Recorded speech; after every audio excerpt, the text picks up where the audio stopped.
Karen Kodner habla con los escritores. Temas, todos. Sin límites, sin márgenes. Los libros tienen la palabra. Reseñas que te invitan a la lectura. Desde ahora escuchas Celular, un llamado a la creatividad.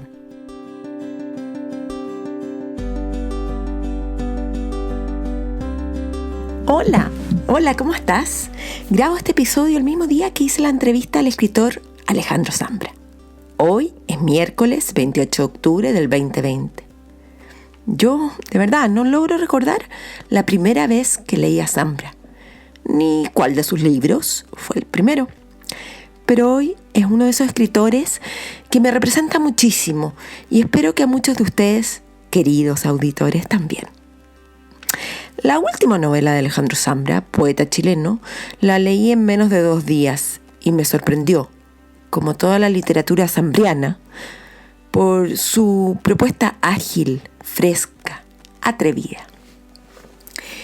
Este es el primer capítulo de la entrevista, porque haré lo mismo que con Alan Pauls y Marco Antonio Laparra, y preferí dividirla en 2, para que puedas escucharla más tranquila o más tranquilo. Hoy converso con Zambra sobre su escritura, sobre cómo la vive, sus temas recurrentes y, bueno, obvio, sobre su novela Poeta chileno. Tuvimos este encuentro 3 días después del plebiscito constitucional y la comenzamos así, con ese tema. Bueno, te invito a escucharlo. Y antes que nada, como siempre, te cuento mi recuento personal. Sigo leyendo y eso me tiene feliz.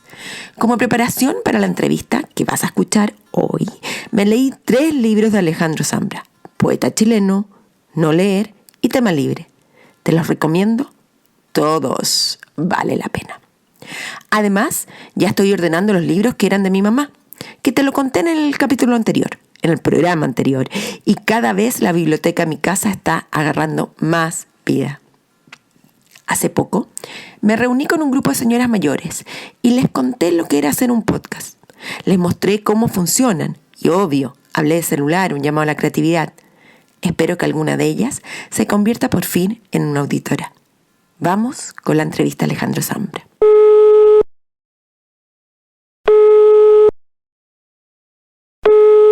Hoy día estamos conversando con Alejandro Zambra, un tremendo escritor chileno. Sueño mío tenerlo aquí con nosotros.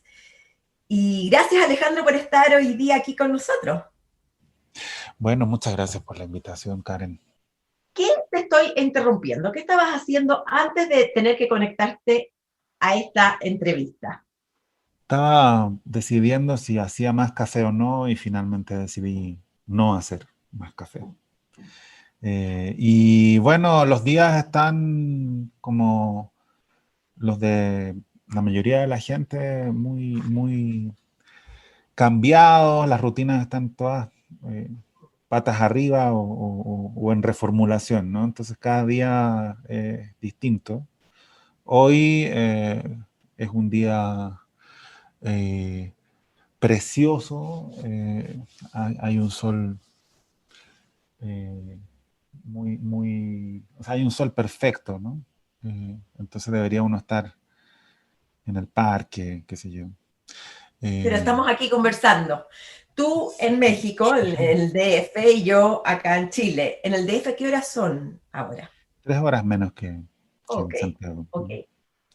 Oye, Alejandro, cuéntame, hace 3 días fue el plebiscito constitucional acá en Chile.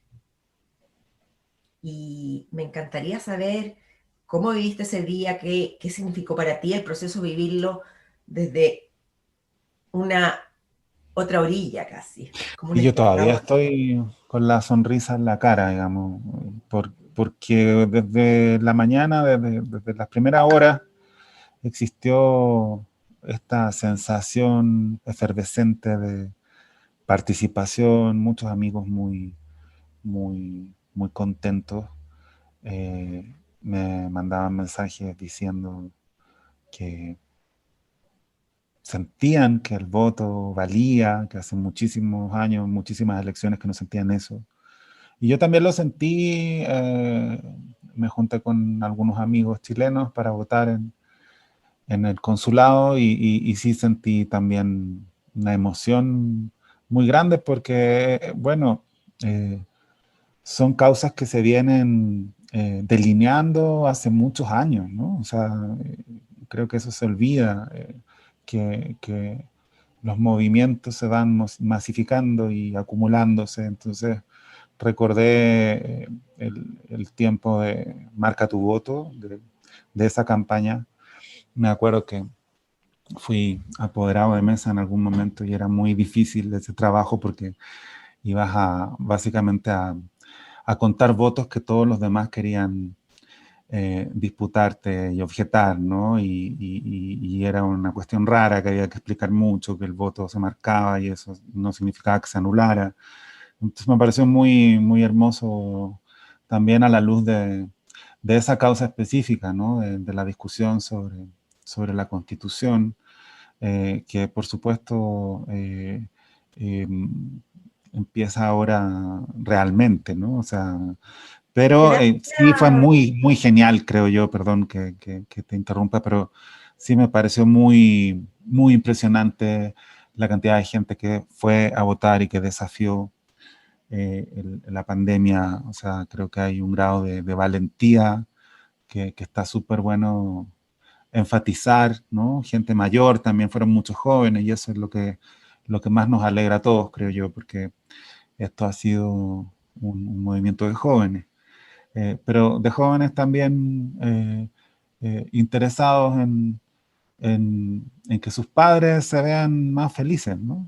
O sea, en que sus abuelos no tengan que trabajar hasta el día de su muerte, ¿no? Entonces, pero también me llamó la atención mucha gente que corría más riesgos y que fue a votar, o sea, con mucha valentía, creo también que esa es la sensación. Estoy muy contento, la verdad. ¿Y te da pena vivir este proceso que se viene desde tan lejano? Sí, o sea, O en realidad crees que tampoco sería tanto tu aporte aquí físicamente, digamos? bueno, es que son temas más complejos, son como de terapia, ¿no? El, Desde el estallido creo que para todos los chilenos ha sido más difícil estar afuera. Pero tenemos también todos motivos por los cuales no estar en Chile y en mi caso, bueno, fue una decisión familiar. Decidimos con mi esposa vivir acá y hacer una vida acá y tener un hijo acá. Y créeme que en México hay bastantes motivos por los cuales luchar, ¿no? Pero claro, la sensación es la de estar en dos países y creo que dentro de todo es muy difícil, pero me interesa, sí tengo la energía de los dos países, ¿no? O sea, bueno, sobre todo tengo un hijo que habla como mexicano y que es consciente de su chilenidad y entonces todos los días hablamos, eh, escuchamos mucha música chilena y hablamos sobre Chile. Y a la vez no sé muy bien en qué clase de chileno, en qué clase de chileno que vive fuera quisiera yo convertirme, ¿no? Eh, Ah, el, el- buena el- pregunta. Me gustaría inventar, ¿no? Inventar una manera de estar en estos dos lugares y también darle una vuelta a la idea de nacionalidad. Yo creo que todos estamos un poco, y en ese sentido la posición de Chile es sincrónica, ¿no? O sea, estamos todos, en todo el mundo la gente está pensando en cómo seguir adelante, qué cambios hacer, desde dónde rearticularse, ¿no? O sea, pensando, bueno, obviamente pandemia, coronavirus, pero sobre todo cambio climático. Eh, Todos los que tenemos hijos chicos, claro, ya estamos pensando en cómo nos van a interpelar nuestros propios hijos respecto a un montón de Mira, cosas sobre las que no hemos sido responsables, qué sé yo. justamente tú te adelantaste un poco porque yo tenía esbozado en una parte de tratar de entender eh, cuando tú dices en tema libre, que aquí lo tengo como ves, me lo leí rapidito. Te voy a citar. ¿Por qué no lo había escrito antes? La respuesta es bochornosamente sencilla, porque tengo miedo.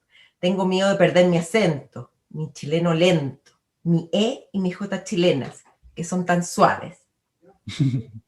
Y que tu hijo asocie que Chile también es su país, y no solo el Chile, que los chilenos llamamos picante, ¿no? Que ellos llaman el Chile picante, porque en México, para los que no saben, Chile es picante. Tú escribiste eso hace un tiempo ya, pero en ese sentido, ¿podrías agregar otros miedos relacionados con este tema de la nacionalidad, la identidad? Bueno, es que la nacionalidad y la identidad siempre son búsquedas, ¿no? O sea, yo ahí juego un poco, en particular porque siempre escribí muy en chileno, o sea, mi forma de escribir, eh, desde luego, no sé, en mi propia impresión, pero yo siento que nunca escribí una palabra que no diría en una conversación, ¿no? O sea, si tuviera que forzarme a definir una norma lingüística, yo diría que el español de Chile coloquial, eh, entre más informal que formal incluso, ¿no? Como buscando un cierto ritmo, que era mi ritmo de conversación. Pues, o sea, yo digo también en ese mismo ensayo, creo que escribo como hablaría si alguien me editara, si alguien me editara los balbuceos, ¿no? Que Ajá. como se nota en este mismo podcast y se seguirá notando, siempre tengo este tono como de estar pensando en voz alta, o sea, como medio eventual, así, tentativo. Siempre habla así, incluso cuando chico. Entonces, lo del acento es un tema muy hermoso y es un problema muy provechoso a esta altura de la vida. O sea, yo cumplí recién 45 años. O sea, acabo de cumplir 45 años, no quiero decir recién, en el sentido que sea poco. Es bastante tener 45 años. Y sin embargo, claro, el problema del acento me parece estimulante. O sea, como la necesidad de volver a pensar algunas cosas. eh, Luego, no sé, cómo voy a sentir yo mismo el lenguaje. O sea, siguiendo la misma idea, si yo escribo como hablo, bueno, si solo escribo palabras que diría en una conversación, las palabras que diría en una conversación están cambiando, ¿no? Y eso es súper bacán, o sea, es un tiempo de mierda, pandemia, después del estallido, toda la discusión respecto a cómo protestar, pero yo he tenido la suerte de que coincidió con el periodo en que mi hijo se largó a hablar, ya habla propiamente, digamos, pero cuando empezó la pandemia ya hablaba, ¿no? Pero eh, ahora en estos meses se largó y es capaz de contar historias largas, qué sé yo. Entonces, hemos gozado mucho de eso. Y a la vez, bueno, aparece eso vinculado a lo nacional y al acento y a escribir y a pertenecer a un país o a otro. Todo eso, digo yo, es siempre una búsqueda. O sea, cuando se habla de identidad, cuando se habla de nacionalidad, sí es una búsqueda siempre, ¿no? Se tiende a ver, se tiende a congelar, se tiende a generalizar, pero justo la literatura siempre demuestra más o menos eso, ¿no? O sea, que escribir es una forma de consignar una búsqueda o de construir una búsqueda. Esta cosa del lenguaje que tanto nos identifica como seres humanos, o sobre el territorio que uno habita, ¿no? Mm. El territorio que tú habitas ahora es mexicano, chilango. ¿Qué palabras se te han ido introduciendo en tu habla cotidiana que ya dices, me salen? ¿Sabes qué? Hay varias, pero tendría que pensar más bien en las palabras que cuando hablo con un chileno echo de menos, ¿no? Creo que esa sería exactamente la contaminación, porque es muy natural referirte a las cosas eh, usando las mismas palabras que usan las personas con las que comparten la vida, ¿no? O sea, digo, la rebeldía léxica no tiene mucho sentido, ¿no? O sea, nombrar las cosas de una forma como tú sabes sabiendo que no te van a entender, en el fondo es un juego medio idiota, eh, pero luego hay que ver cómo eso eh, lo echas en falta si hablas con un chileno, porque igual a mí me resulta muy fácil recuperar el acento, o sea, eh, y ir de aquí para allá, además, bueno, desde el estallido en adelante incluso lo tengo como norma, como una disciplina, hablar todos los días con un amigo chileno, ¿no? O sea, todos los días por lo menos hablo una hora con un amigo, más bien no por recuperar el acento o por preservar el acento, sino porque es muy difícil informarse de lo que pasa en Chile. O sea, hay mucha información y a la vez hay muy poca. Entonces pierdes mucho tiempo decidiendo cómo informarte. Entonces yo dije, bueno, entonces mejor, en vez de sentir que pierdo el tiempo, mejor usar esa hora y todos los días llamar a un amigo, ¿no? Por suerte tengo muchos amigos, entonces puedo ir haciéndolos descansar. Pero lo Eres que tú me sociable. preguntabas, sí, siempre fui muy, muy, muy sociable. Todo el léxico de guagua es mexicano. O sea, mameluco en vez de pilucho, qué sé yo, carriola en vez de coche. Entonces eso no lo puedo cambiar porque sucedió acá por primera vez. Entonces si hablo con un chileno diría carriola, no diría coche. O sea, creo que ese criterio, el de la experiencia, sí, sí lo suscribo. O sea, no voy a traducirme tampoco al hablar con un amigo chileno porque sé que se dice de otra manera allá. A la vez, igual yo creo que hay gente muy consciente de cómo habla y gente muy poco consciente de cómo habla. Yo pertenezco claramente al primer grupo. O sea, sí, sí tengo, no tanto de cómo hablo, sino de con quién estoy hablando, ¿no? Entonces, no suelo... eh, o sea, no sé, pues, esta sensación de, de traducirse a mí me resulta placentera, digamos, ¿no? O sea, no me resulta... Pero por otra parte, eh, tiendo a hablar mucho sobre las palabras.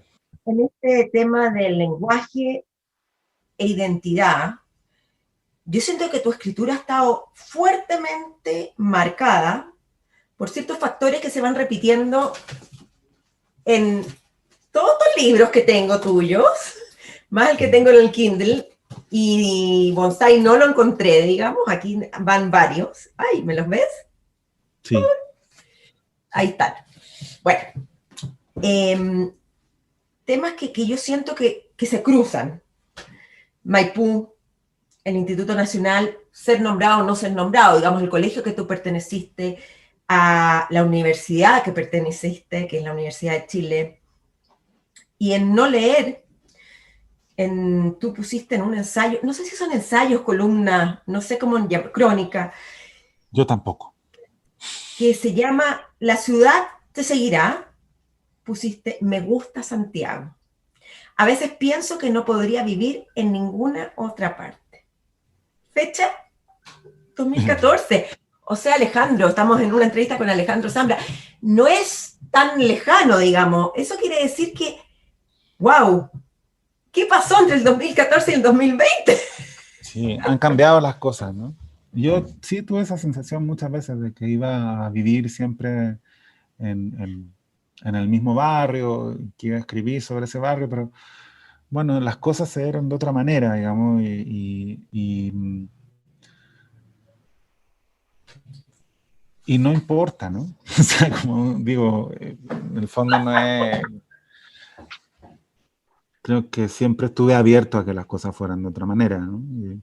Y bueno, estuve un año en Nueva York, conocí a Jasmina Barrera, que, que ahora es mi esposa. En ese momento decidimos, bueno, dónde vivir, porque los dos teníamos que irnos, ¿no? O también queríamos irnos, o sea, yo nunca pensé en quedarme en Nueva York, eh, y ella tampoco. Entonces, eh, ahí tuvimos esa conversación de qué hacer y dónde, y ahí llegamos al plan de vivir acá en Ciudad de México y tener un hijo. Todo muy, muy, muy planeado, ¿no? O sea, y la decisión Fríamente estaba, calculado. sí, o sea, no fríamente, pero sí calculado. Aunque debo decirte ¿quién decía fríamente calculado? El doctor Chapatín. Hoy creo que hay un programa de estos que nosotros Al- crecimos. Algo de Chespirito. Es que acá está ¡Listo! casi prohibido hablar de Chespirito, entonces yo disfruto mucho de esas referencias, porque acá es muy reaccionario hablar de Chespirito, de los programas de Chespirito. Incluso mi esposa no entiende los chistes de Chespirito, las frases que vienen de ahí. O sea, las entiende, pero no cacha que vienen de ahí, ¿no? Pero bueno, decidimos formar esta familia en la Ciudad de México, ese fue el plan. Entonces, bueno, claro, a la altura del año 2014 eh, eh, se ve que yo pensaba eso, ¿no? Que iba a estar siempre en Santiago.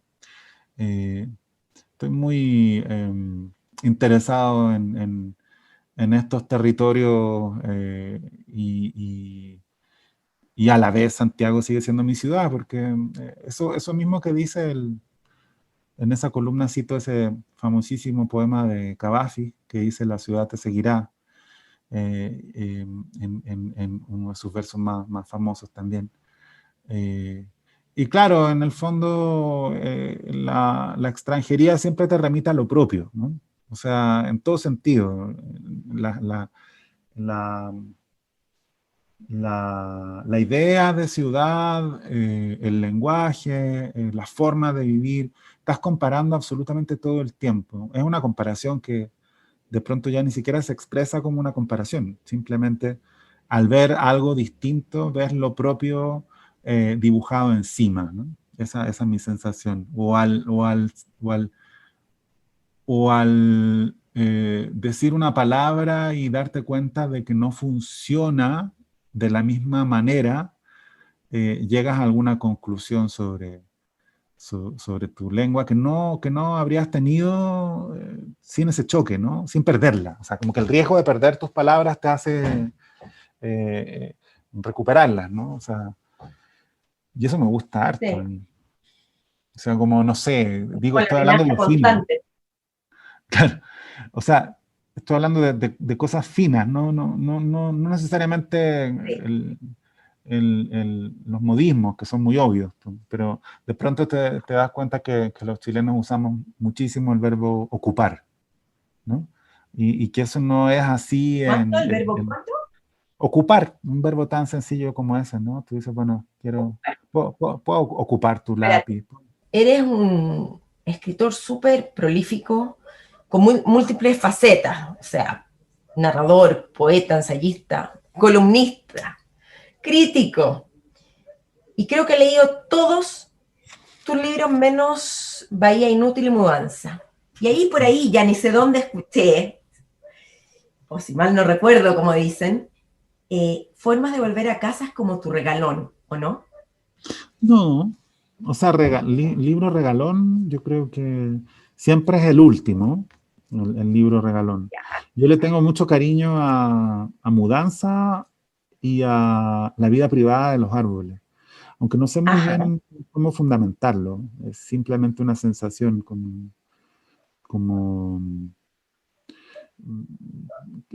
recuerdo o tengo idealizado el tiempo en que escribí esos libros, ¿no? Y como la sensación de haber hecho algo, ¿no? De haber hecho algo.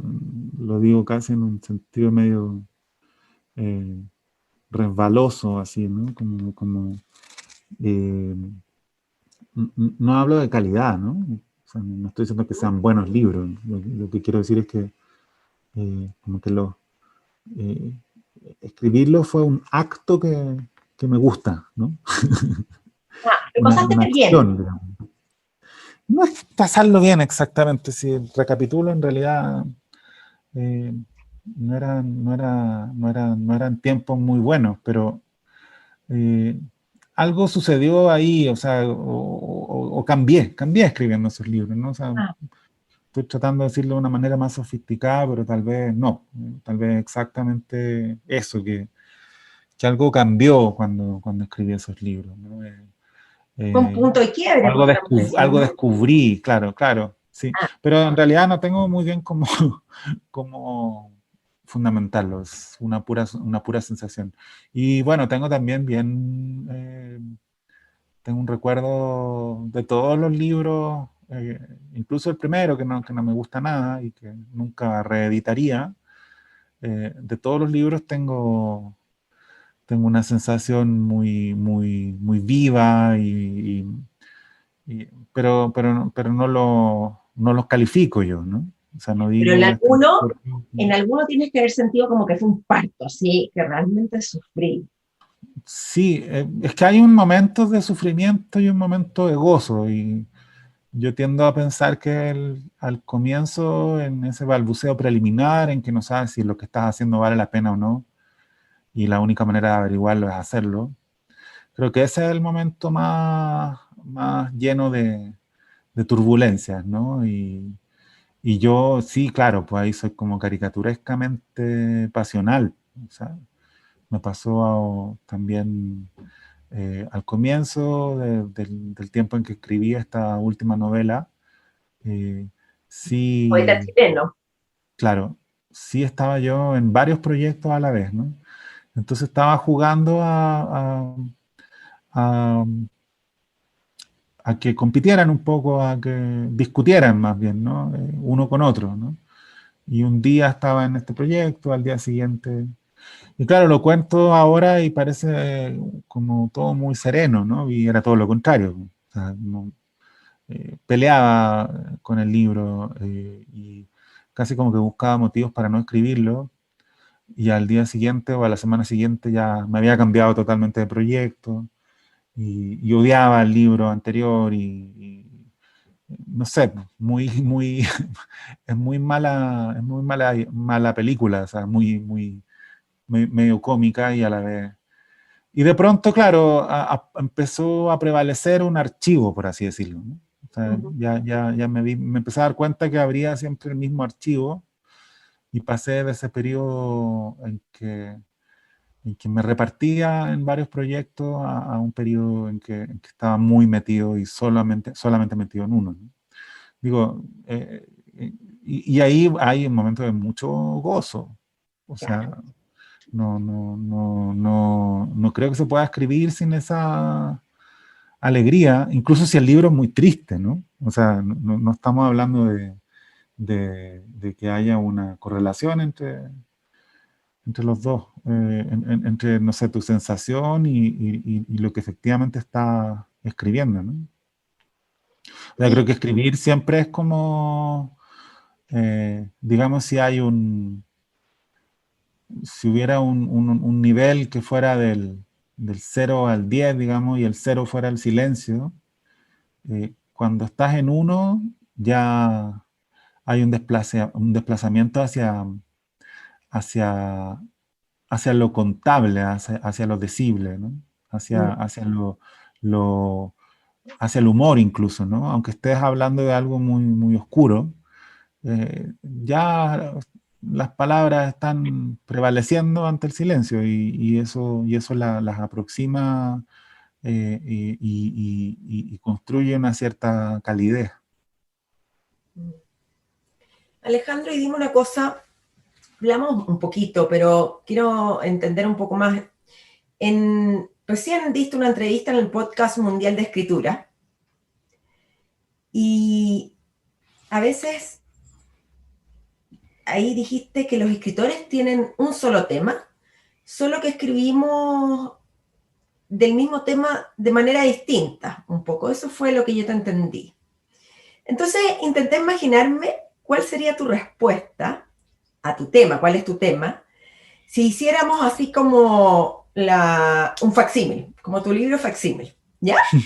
Ya, Y estas son tus opciones, estas son tus alternativas. ok. A, poeta; B, paternidad; C, lazos familiares; D, gatos.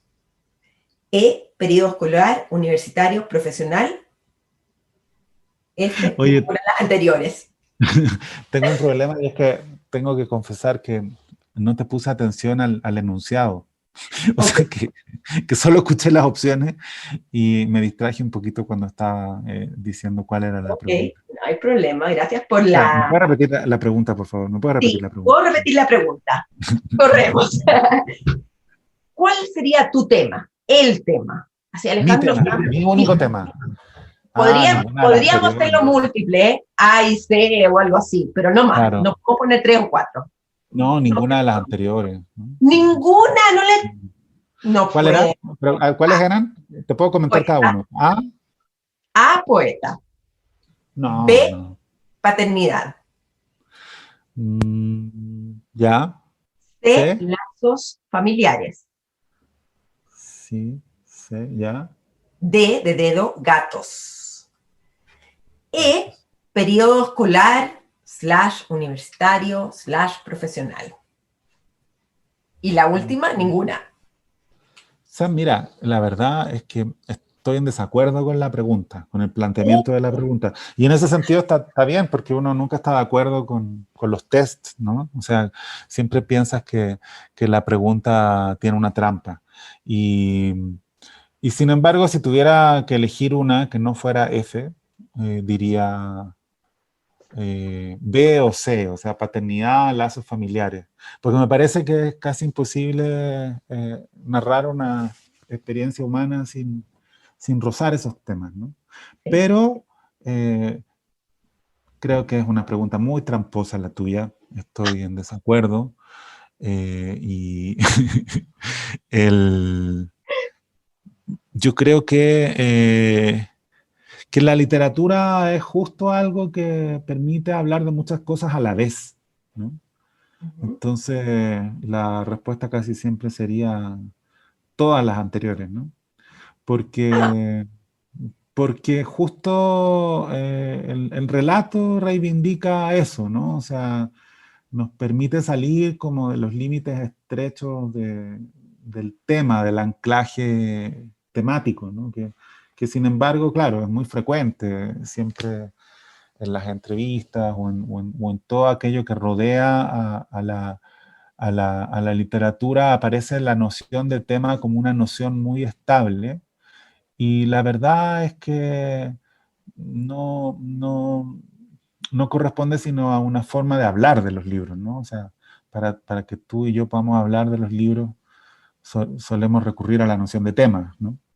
mm, Pero un libro habla de muchas cosas a la vez y en particular eh, eh, las novelas permiten eso, ¿no? O sea, permiten recuperar una cierta vacilación entre, entre esos posibles, o sea, permite como recuperar el, el- el pulso de una discusión o de una conversación, no congelarla en la ilusión en una ilusión conclusiva, ¿no?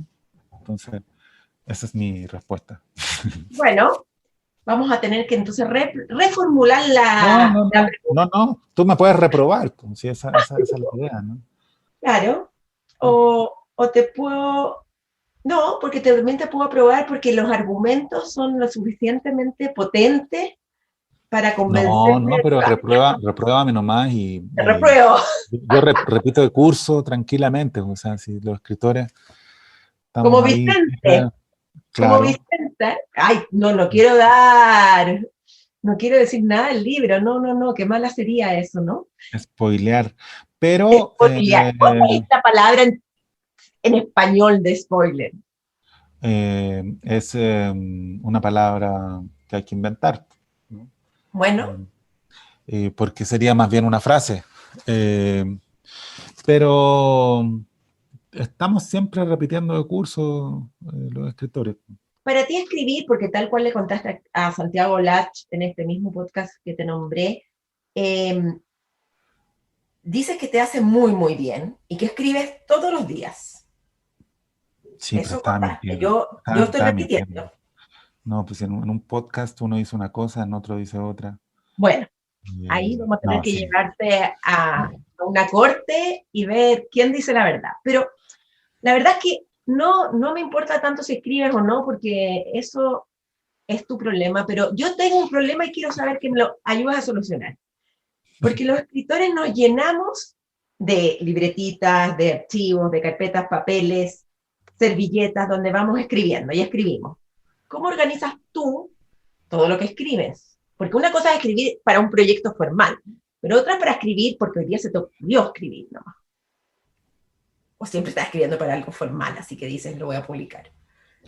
Sí, mira, yo estoy completamente de acuerdo con la idea de la escritura como ejercicio, ¿no? O sea, creo que el que escribe no escribe para publicar necesariamente. Y, y esa es la distinción que te permite respirar la escritura, ¿no? O sea, porque escribir es escribir mal, escribir es equivocarse, escribir es llenar esa libretita que tú dices, ¿no? Y, y de pronto ahí sale una frase que te gustaría conservar, ¿no? Pero a mí me interesa la escritura como balbuceo, como búsqueda, como des, como una posibilidad de diálogo con uno mismo, digamos, por, por vulgar que suene, digamos. Y creo que los que escriben tienen ese primer desprendimiento, ¿no? O sea, esa puesta, eh, esa puesta, ay, ¿cómo podría decirlo? Quiero decir como esa primera disolución de la soledad, ¿no? Algo así. O sea, cómo lo que dices por escrito puede ser eh, muy necesario de decírselo a uno mismo, ¿no? O sea, no sé, digo, vivimos echándole la culpa de las cosas que nos pasan a las personas que tenemos al lado, por ejemplo. Y de pronto el que escribe puede ahí prescindir de esa ilusión y construir otra, ¿no? O sea, desvictimizarse, ¿no? Pero, Creo que... Alejandro, ¿dónde Sí. escribes tú? Cuando tú me Ah, dices tu yo pregunta era escribo, más concreta. Yo me fui en la mucho volada y más la pregunta era concreta, más clara. porque yo Sí, necesito, me encantaría, porque es una duda intelectual, digamos, para mí, para entender, cuando alguien dice que escribe, escribe porque le hace bien, porque un montón de cosas, beneficios, para sí. conocerse. ¿Dónde escribes? Sí, yo lo que le dije probablemente a Santi Yache es que escribir hace bien, aunque suene muy naif decirlo así, aunque suene muy inocente. Y ¿dónde escribo? Es que estamos en pandemia, pues, entonces todo ha cambiado tanto, estamos muy en función de cuidar a nuestro hijo, entonces nuestros hábitos de escritura han estado cambiando, ¿no? Y yo estoy casado con otra escritora, entonces una pregunta que se responde en dos tandas, ¿no? O sea, en plural. Eh, Cuando escribo yo, ella está con el niño y cuando ella escribe, yo estoy con el niño, ¿no? Entonces, eh, ahora nos hemos desencerrado por motivos prácticos. Escribimos en el living, ¿no? En la mesa del living donde estoy ahora. Eh, pero no es lo habitual, ¿no? O sea, yo quiero creer además que la pandemia no durará para siempre. Entonces, por eso me demoro tanto en contestar y me doy tantas vueltas, ¿no? Porque en realidad debería simplemente mentir, ¿no? Pero ¿Dónde para qué, escribo? ¿dónde Tengo un escribes? cuartito, habitualmente, ¿dónde escribiría si no hubiera pandemia, ¿no? O sea, cuando escribía esta novela, por ejemplo, subía a un cuartito. Acá en México existe la costumbre del cuartito de azotea, ¿no? Que son cuartitos que ahora la gente usa mayoritariamente para guardar cosas, ¿no? Como un cuarto de los cachureos.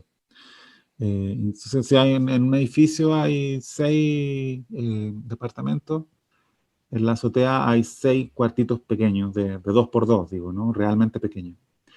Y ahí yo monté mi espacio de escritura.